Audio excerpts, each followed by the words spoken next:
Proposição 4.27.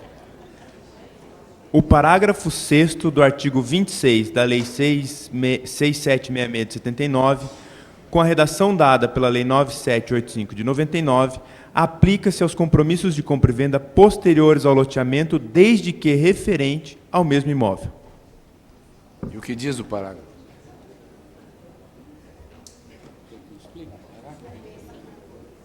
É esse aí, ó.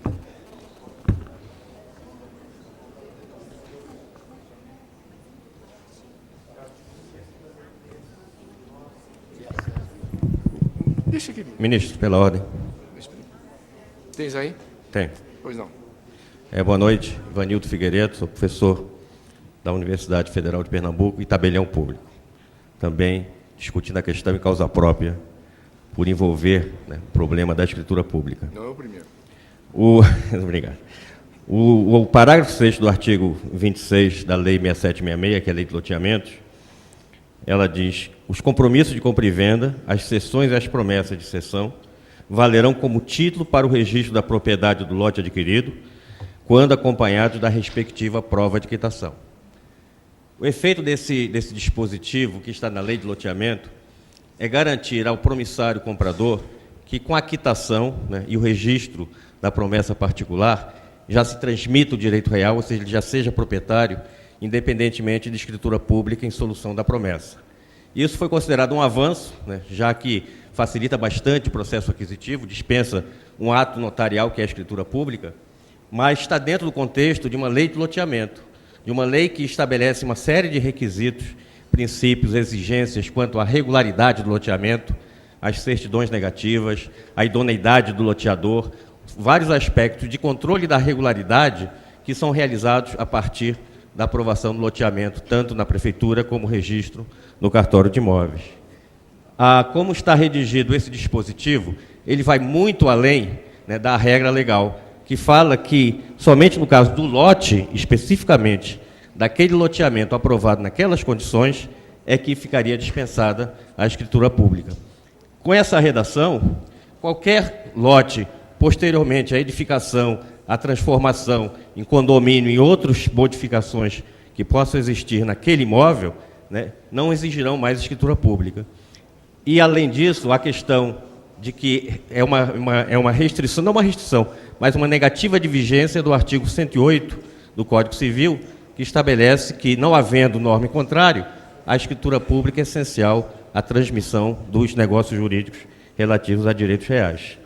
Então, a questão da aprovação desse enunciado, no nosso entender, ele vai contra a lege, ele foi aprovado por uma pequena maioria da comissão, então nós propugnamos a sua rejeição, porque, no final, o argumento vencedor, o argumento que se colocou com maior força de convencimento, foi de que a escritura pública é um instrumento burocrático que somente beneficia aos tabeliães, aos notários e aos cartórios, em que os cartórios representam uma atividade de privilégio, quando, na verdade, é uma atividade pública delegada, e nós não concordamos, ficamos até decepcionados com esse tipo de argumento, sem muito conteúdo científico. Por isso que nós entendemos que, se o sistema cartorial brasileiro ele tem seus problemas, seus privilégios, tem seus anacronismos, o problema não são dos delegatários, e sim de quem delega atividades, especificamente do Poder Judiciário. Então, com esses argumentos, essas razões, nós defendemos a rejeição do enunciado. Muito obrigado. Muito obrigado. Pois não.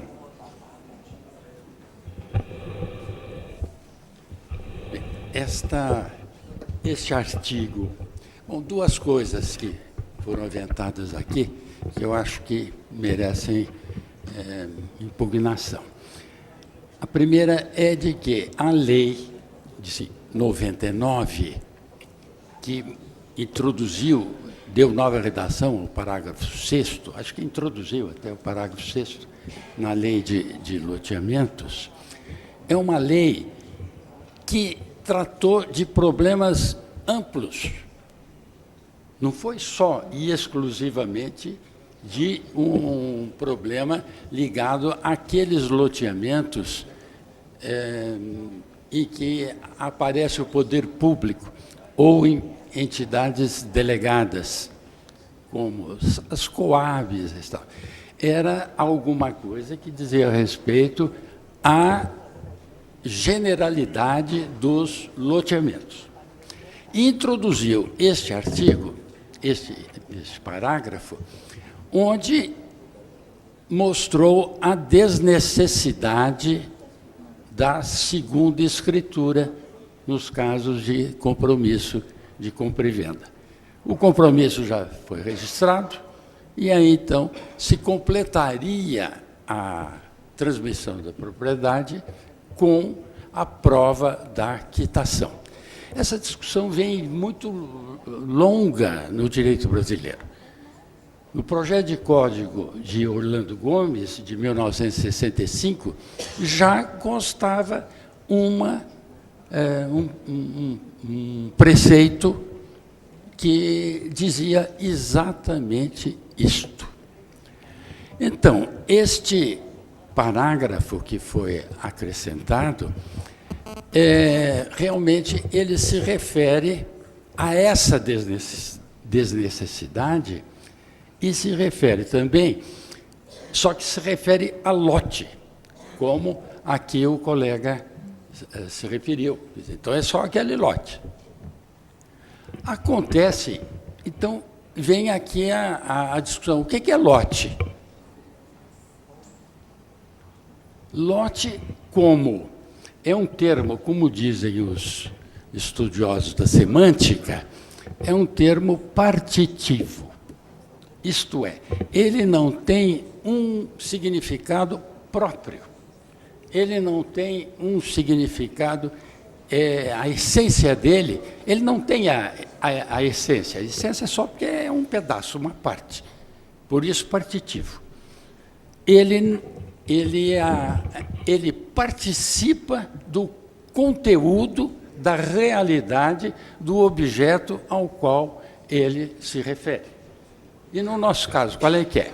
É evidente que quando está falando lote, está se referindo lote de terreno. Então, o que nós temos que ver em vista é essa realidade, é o terreno. Então, se a inocuidade dessa escritura de compromisso, de compra e venda após um compromisso, que já foi exaurido na sua totalidade, com o pagamento do preço, entrega do bem, etc., posse, geralmente longínqua. Então, essa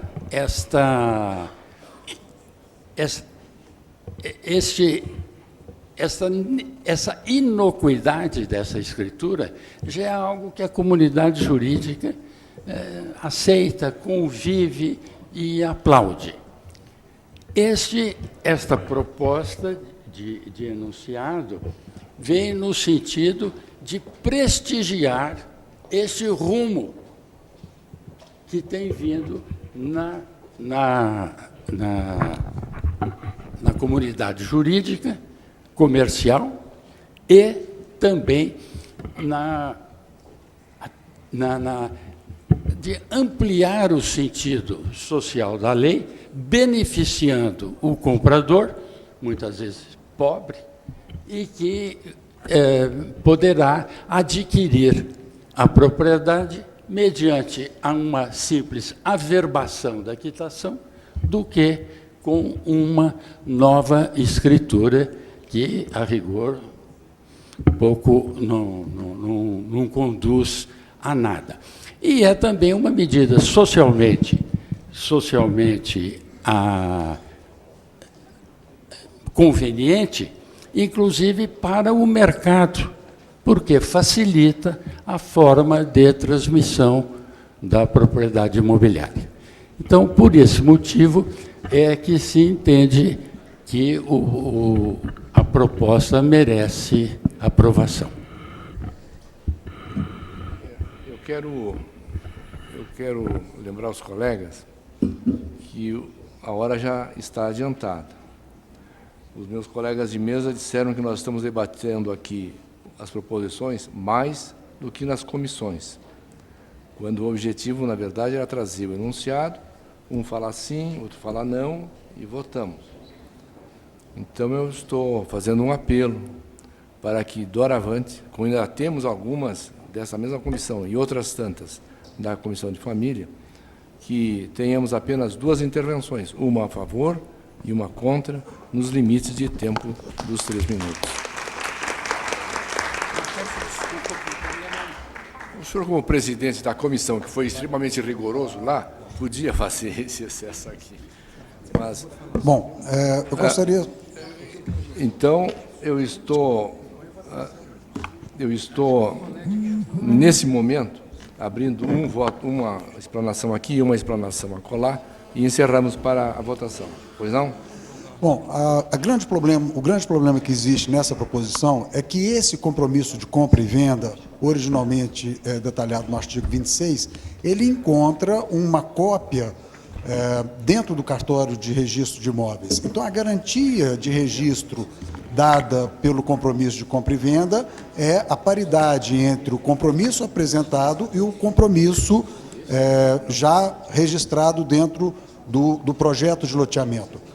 Os compromissos posteriores é que, a meu ver, extrapolam o que diz o artigo 108 do Código Civil Brasileiro.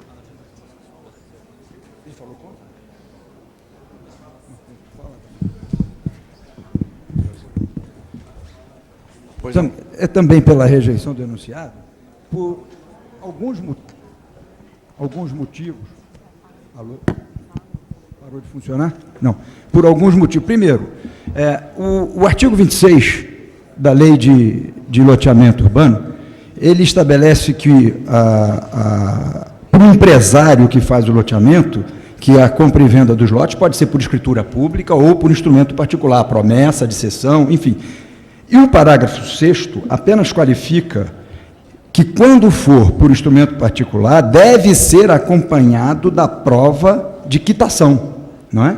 Agora, estender essa possibilidade às alienações posteriores me parece uma tentativa de revogar o artigo 108 e, pior, o artigo 1245 do Código Civil, porque o artigo 108 estabelece que os direitos reais sobre imóveis são transmitidos por escritura pública, mas a aquisição da propriedade só ocorre com o registro do título translativo no registro imobiliário, que deve ser, aí nesse caso, uma escritura pública. Os posteriores, a segunda venda, não a do loteamento. Depois que alguém adquiriu o lote, essa segunda venda não pode seguir a mesma regra da lei de loteamento urbano. Me parece que o enunciado revoga o Código Civil. Muito obrigado. Estamos esclarecidos. Vamos à votação. Já falaram. Em votação.